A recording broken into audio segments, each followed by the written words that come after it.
tindahan po dito sa Adwas. Yan. At dito po malapit po sa amin banda.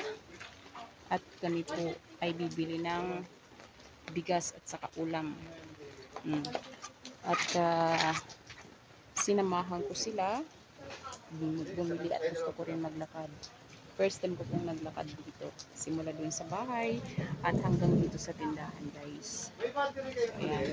At ito po yung dala-dala ko nasa liig is nila paglagyanan ko po ng cellphone saka pera kaganina.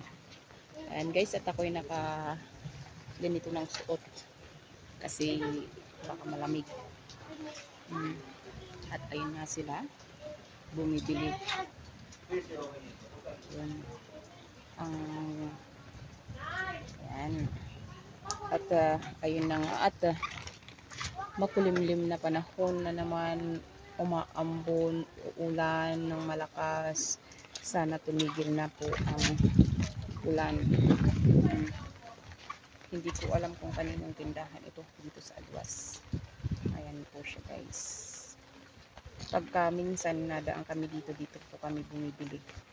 Kapag hindi po kami nakakapunta ng bayan, emergency, dito na rin po kami bumibili kasi siya lang po din po ang malapit sa amin bukod po dun sa tindahan namin.